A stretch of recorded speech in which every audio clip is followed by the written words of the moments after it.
چې د عسکرو شور ماشور جوړ سو نو د وره خواته پوړ مخې پرېوتم. ور په بیړه خلاص سو. یو کس راغلی په اړخې واړولم.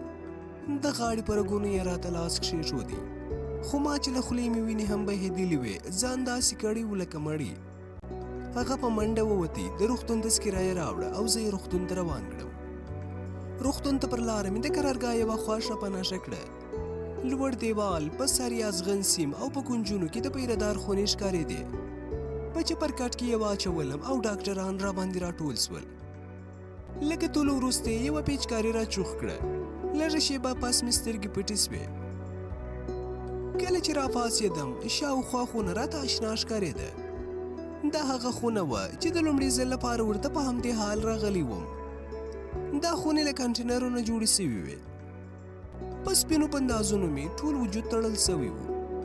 خو خوشحاله په دې وم چې زما د پلان دوهم تکنیک هم بریالی سو. اوس نو په دې فکر کې وم چې په دې حال تښتېدلی سم او که نه. کومې خواته ولاړ سم. د امریکایانو په مرکزونو کې خو ان د ورځې هم غټ غټ ګروپونه لګېدلي وي. زړه مې صبر نه کاوه. کله چې به مې د تېښتې په پلان فکر کاوه ځان به مې د همغو پخوانیو فلمونو په کرکټر کې لیدی. او کله به مې چې د دوی ظلم او تیری را یاد سو ځان به راته ډېر بې غیرته ښکاره سو. په ذهن کې به مې د غچ اخیستلو په هکله فکرونه کول. غوښتل مې چې د هغه پښتنو غرور ښکاره کړم چې دوی یې تر پښو لاندې کوي. پلان مې جوړ و خو اصلي خبره زما د وتلو وه. کله کله به ناهیلي کېدم خو د ځان د ډاډ لپاره مې د رحمان بابا دا بیت وویلې چې خوټې پسې وهې په لاس به درسي. په دې لعنتي کوټه کې یو وړوکی سوری هم نه و. کړکۍ خلاصه کوې. بیا مې له ځانه سره وویل چې یو دوه ورځې به دلته پاتې سم چې لږ نور هم ښه سم بیا به یو کار وکړم. خو زړه مې طاقت کله کاوی. پاڅېدم چې بهر د تېښتې لاره پیدا کړم. شاوخوا سیمه او په لاره کې راته پراته خنډونه وګورم چې د شپې لاره نه خطا نه سي. له چپرکټ نه چې ښکته سوم اول مې په ځمکه غوږ کښېښودی. ما ویل که شاوخوا نږدې څوک وي نو پوهېږم. خو خیر و خیریت و. یوه دروازه د خونې په یوه کونج کې وه او بله په بل کونج کې. زما ښي لاس ته ور دهلیز ته وتلی و. په دهلیز کې تشناب و او دهلیز نه هاخوا نه پوهېدم چې خونې وي او که بل څه. هغې دروازې ته لار نړم چې دهلیز پکښې و. هغې بلې خوا ته ولاړم. کرار مې دروازه خلاصه کړه. ګورم چې د ګدام غونې خونه ده. د دوا کارتونونه یې کتار کتار ایښي وو. د کړکۍ په لیدو سخت خوشحاله سوم. د کړکۍ خواته چې لاړم شاوخوا مې ښه وکتل. پوه سوم چې شمال او شمالي غرب خوا وه.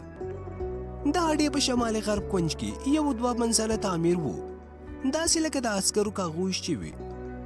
د کاغوش غرب خواته بیا لوړ دیوال او هاخوا ترې بلاکونه وو. زموږ ترمنځ به 1.5 متره واټن و. مستقیم شمال خواته شپږ الوتکې هم ولاړې وې. کړکۍ نه مې سر وویستی. شمالي شرق خواته د الوتکو رنوې سړکونه وو.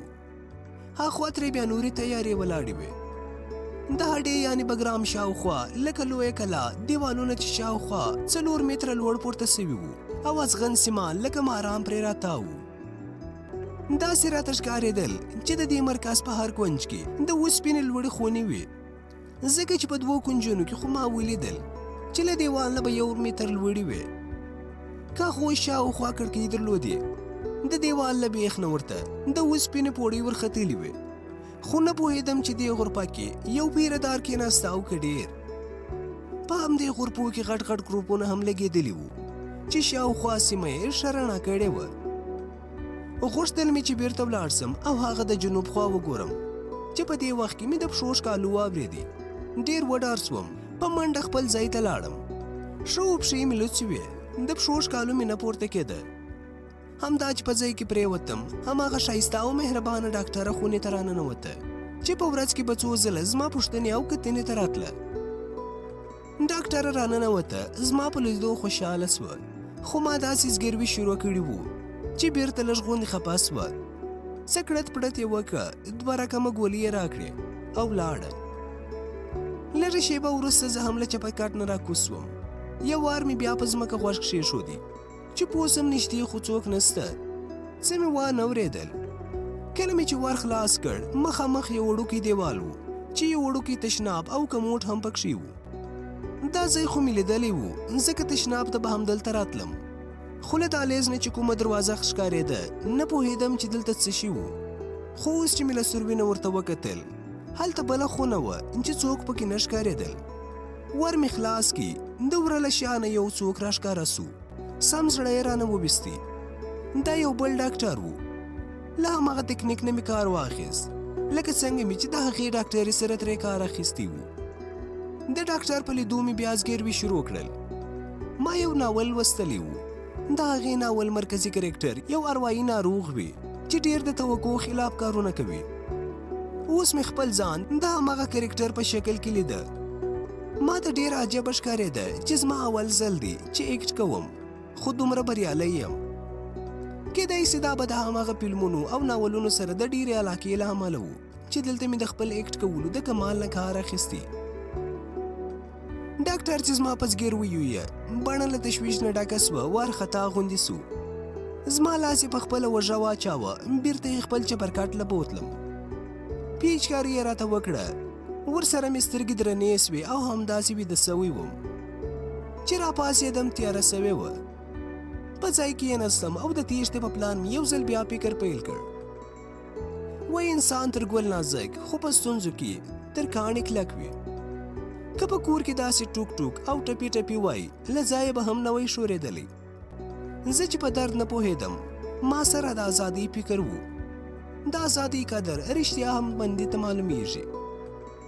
ما د ازادۍ لپاره کوشش او مبارزه کوله، ځکه خو په دردونو نه پوهېدم. د خونې ساعت ته مې پام سو چې د ماښام پاو باندې 8 بجې وې. بیرته په خپل ځای کې پرېوتم او په لارو چارو مې فکرونه شروع کړل. خو ما ته تر ټولو مخکې یوه جوړه امریکایي پوځي دریشي په کار وه، ځکه چې د روغتون له سپینو جامو سره له لرې هم ښکارېدم. زه پوهېدم چې د دې ډاکټر او ډاکټرې نه پرته دلته بل هیڅوک نه راځي، نو کولی مې سول چې له دې ځایه ووځم. خو ما باید دلته یوه جوړه دریشي پیدا کړې وای او بیا له دې ځایه په خپله ټاکلې لاره د شپې له خوا وتلی وای. په زړه کې مې راوګرځېدل چې 4 خواوې د شپې له خوا وڅارم. بیرته پورته سوم او هغه ګدام ته بیا لاړم. ټول مرکز رڼا و، ګروپونه پکې پړکېدل. په پیردار خونو کې بیا څوک نه ښکارېدل. یو څه لرې و چې پام یې سو لږ وړاندې غټ غټ جنراتورونه د وسپینو تر څپرې لاندې چالاندې. بیا مې د دهلیز ور خلاص کړ. د همغې دروازې په سوري کې مې یو ځل بیا وکتل. په کوټه کې بیا هم څوک نه ښکارېدل. خو ویره راسره دا وه چې که دا ځل همغه ډاکټر راسي نو زه نسم کولی چې بیا یې وغولوم. د کوټې دروازه مې خلاصه کړه او په همغه دروازې مې سترګې ولګېدې چې له دې کوټې نه بهر وتې وه. ورغلم، همدا چې سر مې د باندې وویستي، ګورم چې یو عسکر وړاندې ښکته پورته ګرځي، داسې لکه چې زما لپاره دلته پر پیره ولاړ وي. بیرته خپلې کوټې ته لاړم. څو شېبې غلی په خپل ځای کې کښېناستم او سوچونه مې کول. بالاخره دې پرېکړې ته ورسېدم چې باید دا هر څه د شپې په وروستۍ برخه کې ترسره کړم. باید پیردار ختم کړم، جامې او وسله ترې واخلم او هغه لوی جنراتور مړ کړم. ورسره نور خپل کارونه هم داسې پر مخ یوسم. له ماښامه یې راته یو ځل ډوډۍ راوړې وه. ژر ژر مې وخوړه، نور مې سر پر کښېښودی. ما ویل هسې نه چې د شپې په پای کې ویده سوی پاته سم. ټکان مې وخوړ او پاڅېدم.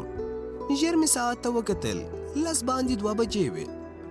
له ځایه پاڅېدم. یو ډول د اکسیجن پیپ په ګدام کې ښه ډېر پروت و. راوا مې خیستي، د خپلې خونې ور مې خلاص کړ. د وره شاته غلی ودرېدم.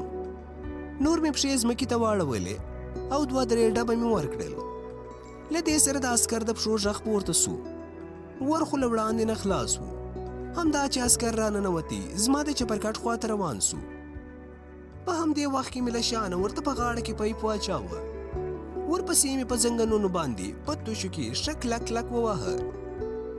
کله چې یې خوله له سر نه ولوېده، ګورم چې نجلۍ ده. زیړ ویښتان یې پر اوږو راولوېدل. نږدې وه چې خوشي کړې مې وای، خو نجلۍ بې حاله سوه. مرۍ مې ورته سوسته کړه، خو په مرګ مې زړه ونه سو، ځکه نجلۍ وه. لاسونه، پښې او خوله مې ورته کلک وتړل او هغه ګدام ته مې بوتله. عجبه ځواک راکې پیدا سوی و. له هیڅ شي نه مې ویره نه کېده. ما چې ورته کتل نجلۍ بې هوشه وه. زما په ښو ګزارونو ډېره ژوبله کړې وه. هغه اوس په ځان نه پوهېده، خو ما ته داسې ښکارېدل لکه دا چې هم زما په شان تمثیل کوي. ژر ژر مې پتلون او جمپر ورنه وویستل. سپین نازک بدن یې پوره لڅ نه و، نیکر او زیړه پیراني یې اغوستې وه. نجلۍ لا بې هوشه وه چې یو امریکایي نظامي افسر له خونې نه ووتي چې لنډ پتلون یې په تن و.